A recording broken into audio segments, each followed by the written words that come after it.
I would just like to say that I am terrified that even you, someone who's obviously educated, has given up hope completely. Like when you call upon us, you say white folk, you say black people, Jewish people.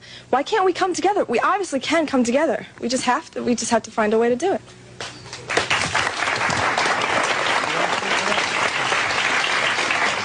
The desire is good, but the reality is the total opposite of your desire. And unfortunately, as a young lady, you are not in the position of power to make the decisions to make America work. May I, you know, as an audience of intelligent people, I would like to just take a moment to say to you that I really don't think you fully understand what has happened to these people that you look at as second class or inferior citizens in this nation.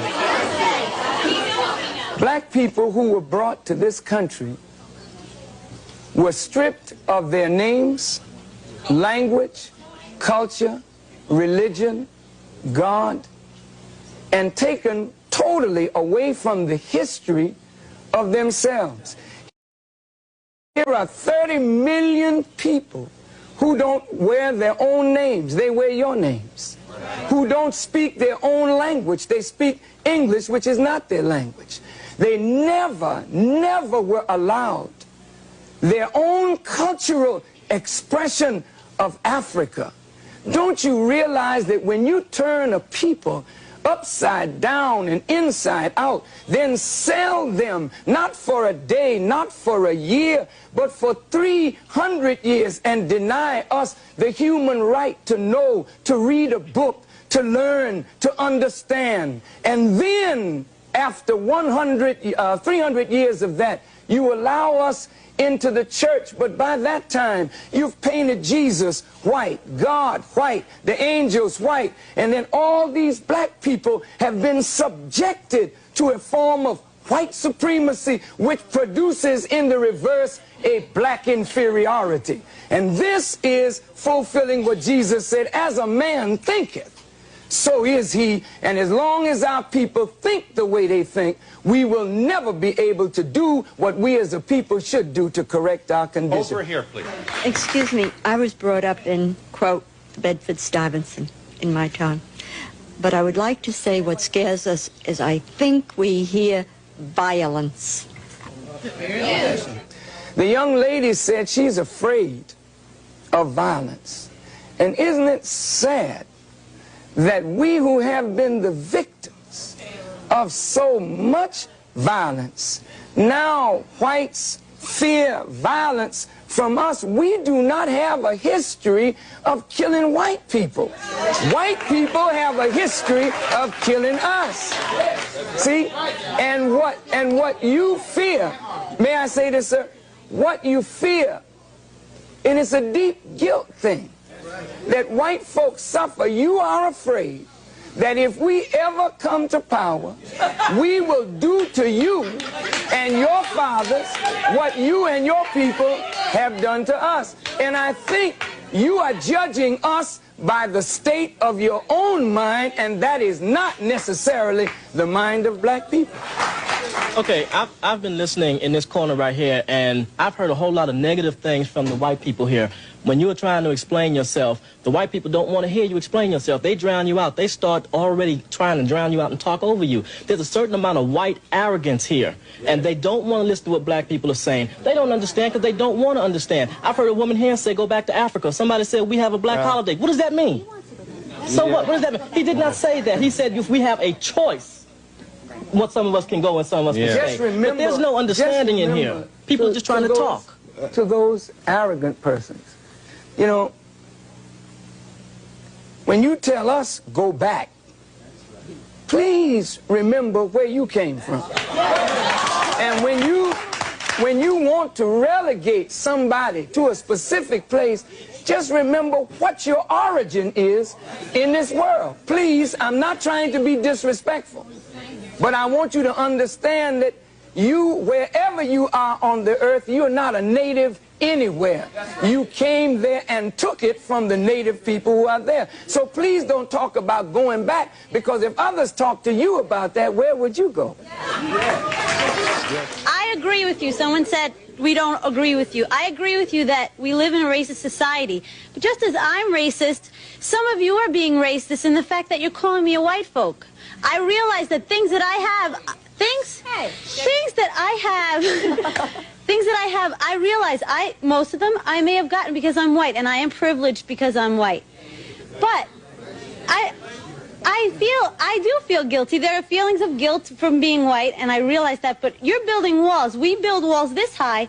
We're separated right now. The white people are on this side, and the black people are on that side. No, I mean, I feel that you are prejudiced towards white people. Yeah, it becomes apparent more and more as we listen to each other and try to talk to each other that we don't perceive reality the same. And as we're talking about either reconciling differences or separating, it becomes clear that if two people are looking at the same thing and perceiving it so differently, then the two people are operating under a different stimulus. And so when the young lady says, I am prejudiced, to be prejudiced means to judge before the fact. After 400 years of living and experiencing, we're not prejudiced. We are looking at the reality of what we have suffered and continue to suffer. Are you there? Yeah. Don't we need to begin with education, begin with rewriting the textbooks in America to tell the truth about blacks and whites in America in context? Yes, yes, please. Yeah. Please, for 1 second, yes. That's what I wanted to, Minister Farrakhan, the education system. Our children right now are being miseducated. What can we do so that we can inform our children, educate our children? And it's sad because white folks don't know anything about black history. And it's pathetic that white folks have to wait till February to find out that we were slaves. I would like us to speak to what are we going to do to improve the education of this whole society, which have cheated them from our true heritage. May I respond?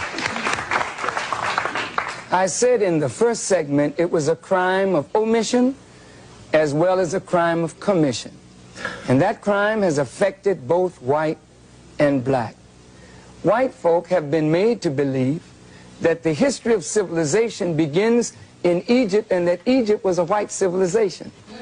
And that many whites have been made to believe that black folk were just in the jungles of Africa running around with no clothes on and never contributed anything to the advancement of civilization, while at the same time there are Masons and Shriners. Some of your parents are Shriners and Masons, and they put on the fez of the Muslim people, and what they're studying is the true history of the black people of this earth. I think if the proper education were given to black and white, we could come away with a healthy respect one for the other.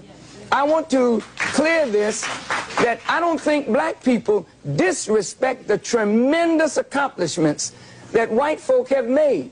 But if white folk do not know what black people have contributed to the advancement of civilization, it leads to a disrespect of a whole segment of the population. And this is why today I will say that black children, as much as we need education, we don't want to go to these schools because the food that we are being fed is not proper. But any one of us can go into the schools where there's no discipline, where there's madness in the corridors, and we can speak to our youth and get their attention in a matter of moments, because we are teaching them that which their souls yearn for, that is a proper knowledge of self. And if they won't give it to us, we have the responsibility to give it to ourselves.